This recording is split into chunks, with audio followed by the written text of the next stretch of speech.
बिस्मिल्लाहिर्रहमानिर्रहीम। मेरा नाम अनम इम्तियाज़ है और मेरा ताल्लुक government degree college for women satellite town Bahawalpur से है। मेरा आज का लेक्चर जो कि सेकेंड ईयर फाइन आर्ट्स के लिए है, बुद्धिस्ट आर्ट की एक कड़ी है जिसमें हम गंधारा आर्ट के बारे में पढ़ रहे हैं।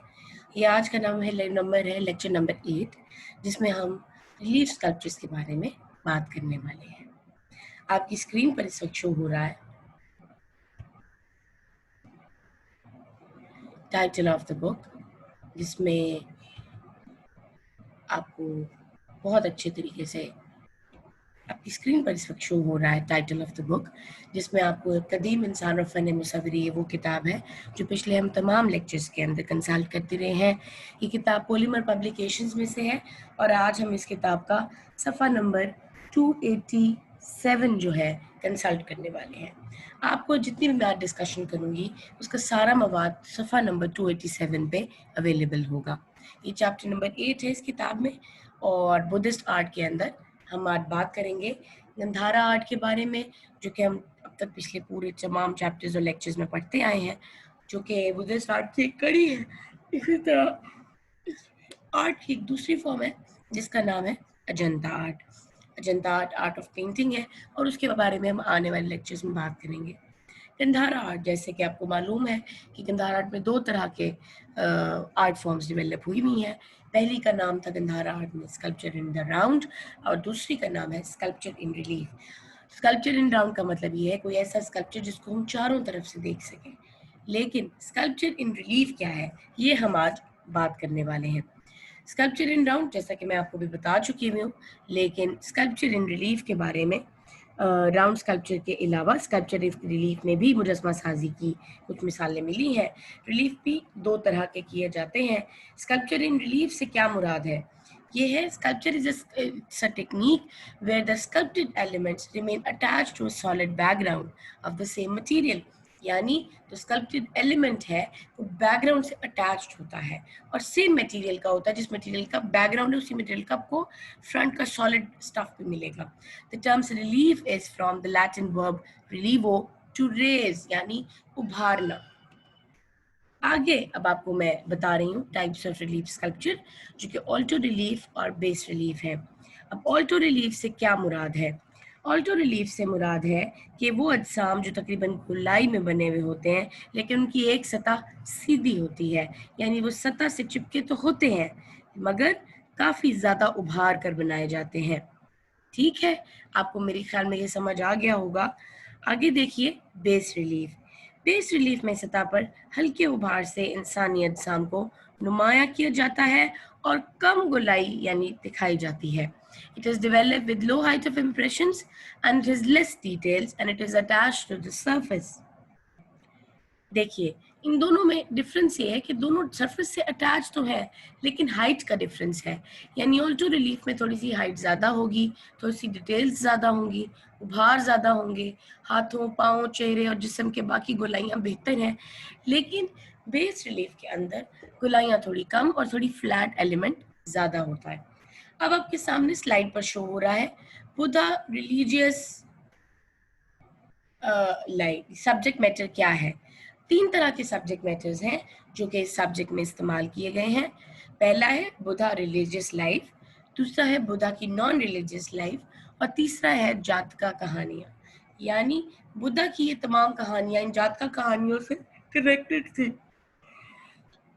यानी वो तमाम स्टोरीज जिसमें बुद्धा की लाइफ इनकार्नेशन स्टोरीज डेवलप की गई हैं, जिसमें इसकी रिलीजियस लाइफ के ऊपर और इसकी सोशल यानी नॉन रिलीजियस लाइफ के ऊपर रोशनी डाली गई है। रिलीफ की सूरत में अमूमन बुद्धा की कहानियाँ फिगर कंपोजिशन की सूरत में बनाई गई हैं। इसमें इसकी पैदाइश से लेकर बुद्धा बनने तक की कहानियाँ बताई गई हैं और दोनों गिरोहों ने इस पर काम किया। यानी वो गिरोह जो बुद्धा को इसकी सूरत में बनाते थे, यानी इसकी असल हालत में बनाते थे, हिनयाना वाले, और दूसरा ग्रुप महायाना वाले जो इसकी बुद्धा की अलामत को बनाना पसंद करते थे। इसकी मजहबी जिंदगी से ताल्लुक रखने वाले कुछ रिलीफ हम आगे पढ़ेंगे, जिसकी मिसाल कुछ यूं है। एडोरेशन ऑफ द स्टूपा, सबसे पहले आपको ये एक रिलीफ स्कल्पचर नजर आ रहा होगा। इस रिलीफ को ऐसे गिरोह के फनकार ने बनाया जो बुद्धा को इसकी अलामत के तौर पर बनाना पसंद करते हैं। इस रिलीफ में बुद्धा के बजाय उसके स्टूपास बनाए गए हैं जो इसकी अलामत है। ये एक छोटा सा खूबसूरत स्टूपा है, इसके दोनों अतराफ से लोग खड़े हैं और इबादत में मसरूफ हैं। कुछ लोग नजराना पेश कर रहे हैं कि बाईं तरफ से खड़े दो आदमियों के जिस्म का अंदाज बहुत खूबसूरती से बनाया गया है। जिस्म पर चादर को बड़ी ही महारत से रिलीफ की सूरत में बनाया गया है। आई होप सो कि आपको इस चीज का मकसद वाज़ेह होगा, क्योंकि ड्यूरेशन ऑफ स्टूपा का मतलब है वो गिरोह जो बुद्धा को अलामती तौर पर बनाना पसंद करता है। अगला देखिए, फर्स्ट सर्मन। इस रिलीफ में खूबसूरत बॉर्डर की शक्ल बनाई गई है जिसमें बूढ़ा को इस अंदाज में दिखाया कि वो किसी बात की तलकीन कर रहा है। इसने हाथ गोद में रखा है जबकि दूसरा हाथ उठाया हुआ है। चेहरे का वही मखसूस अंदाज है, सर पर बालों का जूड़ा है। बुद्धा एक चबूतरे पर बैठा है जबकि इसके दोनों अतराफ पैरोकार बैठे हैं, छोटे छोटे चबूतरों पर बैठे हैं। इन सब का ध्यान बुद्धा के ज्ञान की तरफ है। अजमत के तौर पर बुद्धा का जिस्म पैरोकारों से बड़ा बनाया गया है और ये जंगल का कोई मंजर पेश किया गया जिसमें आपको ऊपर की एक फ्रीज नजर आ रही है, जिसमें आपको जंगल का एक कॉन्सेप्ट यानी दरख्तों का एक कॉन्सेप्ट सामने नजर आ रहा है। अब आपके सामने अगली रिलीफ शो हो रही है जो है मिरेकल ऑफ द सरस्वती। ये स्कल्पचर आपको लाहौर म्यूजियम में गंधारा आर्ट के रिलेटेड सेक्शन के अंदर अवेलेबल है। ये एक बेहद खूबसूरत रिलीफ स्कल्पचर है जिसमें खूबसूरत छोटी छोटी मेहराबें और ताक बनाए गए हैं। सामने एक बड़ी मेहराब है जो एक चबूतरे पर बैठा हुआ बुद्धा को दिखाया गया है। इसके हाथ तबलीगी अंदाज में उठे हुए हैं जबकि दोनों तरफ में छोटी मेहराबों में बोधिसत्वा और इसके पैरोकार बैठे नजर आते हैं। बोधिसत्वा बुद्धा का वो मुजस्मा है जिसमें उसको शहजादे के तौर पे दिखाया गया है। ऊपर छोटे ताकचों में भी पैरोकार इबादत कर रहे हैं। इस रिलीफ में इमारत का मंजर बहुत खूबसूरत है। छोटी सी बैल्कनी भी बनाई गई है। छोटे छोटे सतून बड़ी ही खूबसूरती से बने हुए नजर आ रहे हैं। आगे आपको नजर आ रहा है Buddha receiving the bundle of grass. इस रिलीफ में बुद्धा को एक किसान से घास का तोहफा लेते हुए दिखाया गया है। दरमियान में बुद्धा अपने मखसूस अंदाज में ठहरा है। जिस्म पर एक चादर का लिबास है, सर पर गोल हाला है। इसके बाएं तरफ किसान है जिसने एक लंगोटी बांध रखी है। इसके सामने घास का बंडल पड़ा है और किसान का जिस्म बड़ी खूबसूरती से बनाया गया है। बुद्धा के दाएं तरफ एक शख्स खड़ा है। ये शख्स बुद्धा के साथ और भी कई रिलीफ में नजर आ चुका है। ये गालिबन बुद्धा का कोई दोस्त था जिसका नाम मंजरा पानी था। ये शख्स बुद्धा के साथ और भी कई रिलीफ में नजर आता था। इसने स्कर्ट नुमा लिबास पहन रखा है। बाल भी लंबे हैं। स्कर्ट की वजह से इसकी टांगे घुटने तक बरहना हैं जिन्हें बहुत अच्छी तरह बनाया गया है। Adoration of Bodhisattva head dress. इस रिलीफ में बुद्धा की अलामत के तौर पर इसके ताज की पूजा की जा रही है। दरमियान में कुर्सी के ऊपर एक पगड़ी नुमा ताज रखा है। इसके ऊपर एक छड़ी है। ताज के पास एक मूर्छल पड़ा है जो दोनों अतराफ से पैरोकार इबादत करते दिखाई गए हैं। ये पैरोकार हाथ बांध कर खड़े हैं और इसके जिस्म पर एक चादर नुमा लिबास लिपटी है, जबकि जिस्म का ऊपर का हिस्सा काफी बरहना हालत में दिखाया गया है। दोनों अतराफ में खड़े दो पैरोकार, इसके पीछे भी लोग नजर आ रहे हैं। Death of Buddha. ये एक बहुत इंपॉर्टेंट स्कल्पचर है जिसमें बुद्धा को बकायदा डेथ के टाइम पीरियड से पहले दिखाया गया है। इस रिलीफ में बुद्धा की वफात का मंजर पेश किया गया है। दरमियान में बुद्धा बड़े सुकून से लेटा है तख्त पर और जिस्म पर वही एक चादर नुमा लिबास है। बालों का खूबसूरत जूड़ा है लेकिन आंखें बंद है। इस तक के चारों तरफ लोग बैन करते नजर आ रहे हैं। बाएं जानिब इसका दोस्त वज्रा पानी अपने मखसूस लिबास में ठहरा है, जैसे उसने स्कर्ट पहन रखी है। इसके हाथ सरों पर है। वफात का मंजर है और ये सब रोते हुए दिखाए गए हैं। वफात का मंजर बड़ी ही महारत से बनाया गया है। लोगों के बैठने के मुख्तलिफ अंदाज और इनके जिस्म के लिबास होने का माहिर का अंदाज भी दिखाया गया है। अब कुछ मिसालें हम आपको दिखाएंगे बुद्धा की गैर मजहबी जिंदगी में से। ये पिछली तमाम मिसालें उसकी मजहबी जिंदगी की अक्कासी करती हैं। Bath of infant Buddha. इस बुद्ध रिलीफ में बुद्धा को एक बच्चा था, इसको गुस्ल दिया जा रहा है। दरमियान में चबूतरे पर छोटा सा बच्चा नंगा ठहरा है, जो कि बुद्धा है। इसके दो कनीजों ने इसको सहारा दे रखा है, जबकि इसकी दाएं और बाएं जानिब बैठी हैं वो इसके ऊपर खड़ी खादमाएं एक बर्तन से पानी डाल रही हैं, जबकि अतराफ में दो खादमाएं हाथ बांधे खड़ी हैं। हुसल का ये मंजर बहुत ही खूबसूरती और महारत से बनाया गया है। अब आपके सामने अगला स्कल्पचर है, जो कि Bodhisattva going to a school in the ram card दिखाया गया है। ये बुद्धा की पैदाइश का मंजर है। इस बच्चे में बुद्धा को मुबैना तौर पर बनी हुई रैम कार्ड में बैठे दिखाया गया है।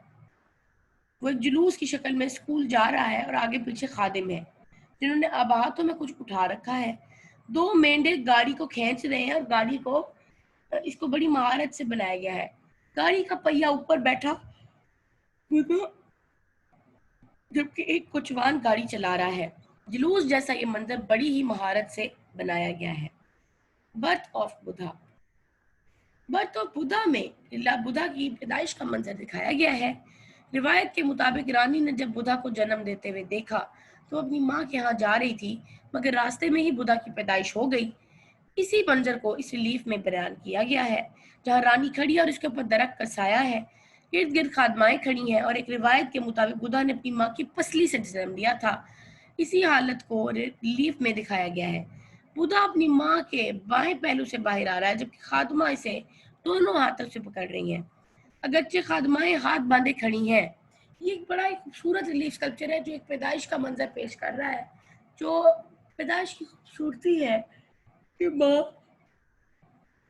तकलीफ के प्रोसेस से गुजरती है। यहाँ पर इस तकलीफ को पसली की हड्डी से पैदा करके दिखाया गया है। आगे देखें, the 7 steps of infant Buddha. Buddha के 7 स्टेप्स। इस रिलीफ में बुद्धा दिखाया गया है, जबकि वो एक शहजादा था। बुद्धा बनना खड़ा है और इसके सर के गिर्द हाला है। इसके दोनों जानिब शाही महल के अफराद खड़े हैं, जो इसको हिदायत दे रहे हैं। रिलीफ में इमारत का एहसास सुतूनों की बुनियादों से दिया गया है। लोगों के कपड़े और उनके जिस्म बड़ी ही महारत और खूबसूरती से बनाए गए हैं। ये था 7 स्टेप्स ऑफ इन्फेंट बुद्धा, जिसमें बुद्धा की नॉन रिलीजियस जिंदगी को दिखाया गया है। मुझे उम्मीद है कि आपको रिलीफ स्कल्पचर्स देखकर अंदाजा हो गया होगा कि ऑल्टर और बेस रिलीफ में क्या फर्क है, और बुद्धा की जातका कहानियों में रिलीजियस लाइफ और नॉन रिलीजियस लाइफ को कैसे पेश किया गया है। ये एक बहुत इंपॉर्टेंट फैक्टर है कि हम कुछ भी किसी भी स्टडी करें तो साउथ एशियन आर्ट में बुद्धा के आर्ट के बारे में अगर ना पढ़ा जाए और उसकी रिलीफ स्कल्पचर्स के बारे में ना पढ़ा जाए, तो ये पूरा हिस्सा है जो कि अनडॉक्यूमेंटेड रहेगा। आपको बेस रिलीफ के बारे में और ऑल्टर रिलीफ के बारे में टेक्निक वाइज पढ़ना और फिर इनके स्कल्पचर्स के बारे में प्रॉपरली पढ़ना बेहद ज़रूरी है। मैं आज का लेक्चर यहीं ख़त्म करती हूँ। कल से हम अजंता लेक्चर स्टार्ट करेंगे। मुझे उम्मीद है कि आपको आज का लेक्चर बहुत बेहतर तरीके से समझ आ चुका होगा। इसी तरह लेक्चर का अख्ताम होता है। अल्लाह निगहबान।